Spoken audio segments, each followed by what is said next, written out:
Hello, I'm Courtney, what's up, and welcome to Book Talk. Today I'm going to be discussing Stealing Snow by Danielle Paige, and before I get started, let me just say, I am sick, I have a stuffy nose, I have a scratchy throat, so I am just apologizing in advance if I sniffle or cough throughout this video. That's because I am sick. I feel terrible, but I just finished this and I wanted to talk about it, so I'm just saying sorry that if I sound funny throughout this, that's why, because I am sick. But like I just said, I just finished this book and I just needed to talk about it because oh my gosh, this book was so interesting. It took me a really long time to read because life has just been busy, because literally Christmas is in 10 days and I still need to do a bunch of Christmas shopping, but I've just been busy, so I kind of just picked this up when I had 5 minutes to spare.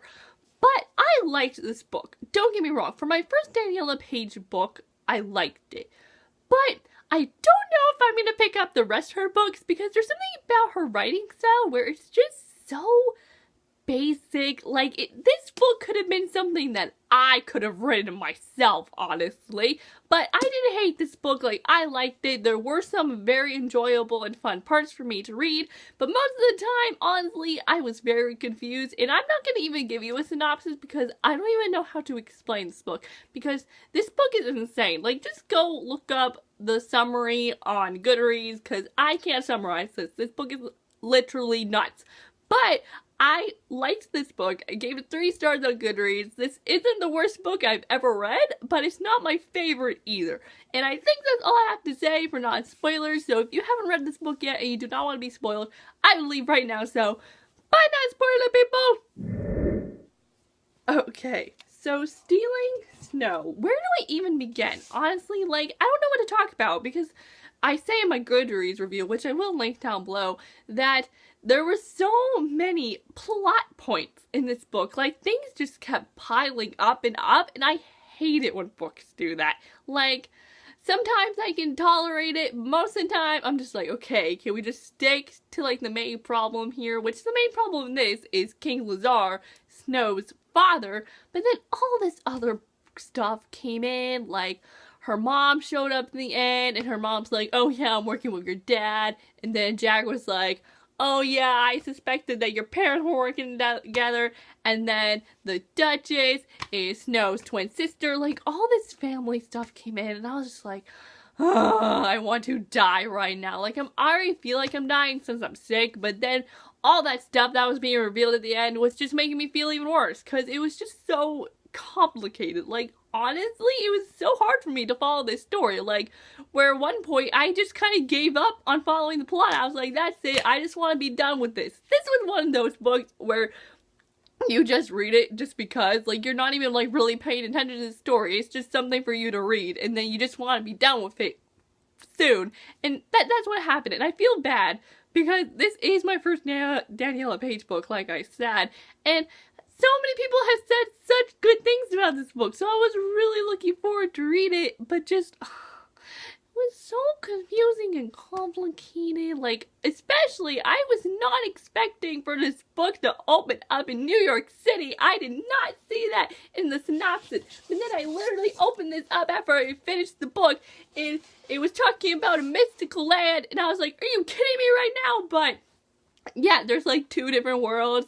There's our world, and then there's Ilgid, which basically has been frozen over by Snow's dad because her dad is a psychopath, and they've been frozen for 15 years, and there's this prophecy, and everyone's oh yeah, at the eclipse of the lights or whatever, either you're gonna die or you're gonna save us and take the crown, and your dad's gonna die, and just complicated. Okay, that stuff right there I was fine with. Okay, I was just okay, let's just get this prophecy coming, let's kill her dad, this is fine. But then the mom stuff got in, the robber stuff got in, the twin sister stuff got in, and I was just okay, didn't ask for this.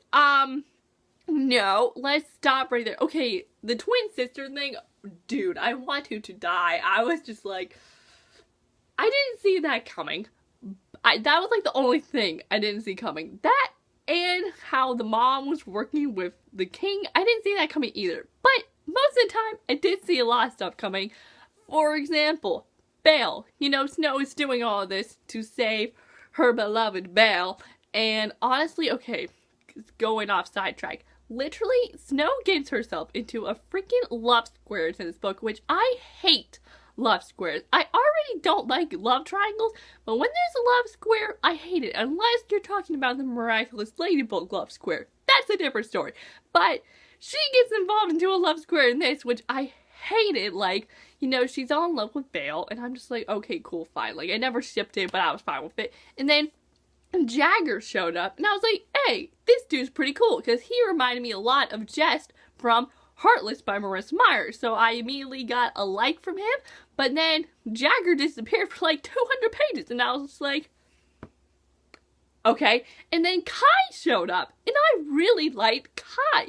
He was awesome, he was great, and then they kissed like 140 pages in, which was weird, because, you know, Snow's feelings were always all over the place. Like, I could not stand that girl sometimes. Like, it was really hard to read from her because I just wanted to, like, strangle her and be like, get your act together. Like, decide who you like. Like, one moment she's like, oh, I'm in love with Belle. I would do anything for him. The next, she's kissing Kai. The next, Jagger's invading her dreams. And she's just like, I want to kiss him. I want to touch him. And I'm just like, and why? How does this happen? Like, Snow, choose someone. And then, you know, Belle shows up. Belle's the enforcer. That was not a surprise to me, because in that epic battle scene at the end, which lasted 50 years, the enforcer was like blowing out fire, and when that happened, that's when it immediately clicked to me that the enforcer was Belle. And it didn't click to me when they were at the square scene and the enforcer was there and he was gonna hurt that child, and he saw Snow in the crowd, and then they kind of like had a showdown. Now, it didn't occur to me then, but then when the enforcer used the fire, that's when it clicked, and I was just like, oh, the enforcer is Belle, obviously. And then, you know, Snow and her dad are fighting, and then she's about to die, and then the enforcer's just like, hey, and he gets stabbed, and bam, it's Belle. And I was just like, guess who called that? Me. And I was very proud, which, by the way, I'm so surprised that Belle did not die. He literally got stabbed. How in the world did he not die? I guess it's because of his magic, his fire magic, which, by the way, he burned his own house down. Did not surprise me when she realized that. Why did she even realize that in the first place? Like, of course he burned his own house down because he got fire powers. Duh. But he didn't die. He disappeared. What? And we don't even know if he's, like, working for her dad or not. Like, we don't know what side he stands on. Like, the thing I will say that I liked about this book is that you really can't trust anyone, because anyone can be working for either side. Like, for example, Jagger, when, you know, in the end, in, like, chapter 43, you know, Jagger's like, oh, yeah, I suspected that your parents were working together. You know, that's where I was kind of just like, Jagger. Wrong words. Why would you say that? Because now I'm just like, I don't even know if I trust him. But also now I don't know if I'm even going to continue on with the series, because I thought this was a freaking standalone. But I was on Goodreads and it said, oh, Stealing Snow too. And I was just like, what? There's a second one coming out next year? Are you kidding me right now? I don't know if I'm going to read it. I don't know. I haven't decided, because, like, I just finished this. I have time to decide. But I don't know. I honestly don't know if I want to continue on with the series, because Snow is a lot to take in. Like, man, they should have changed POVs in this book. That would have been great. If we could have read from a Jagger point of view, that would have been amazing, but we didn't get that. But whatever. It's fine. It's fine. Not really. But I think that's all I have to say for Stealing Snow. Overall, I liked it. For my first Danielle Paige book, good job. 2 thumbs up. But I just don't know if I'm going to read her other books now, because I don't know how to feel about this series. I might pick up the Dorsey Must Die series. Hopefully that's better. But thank you all so much for watching this video. I hope you all enjoyed it. And I am Courtney. I'll see you all next time with a new video up soon. So I will see you then. So, bye! Yo!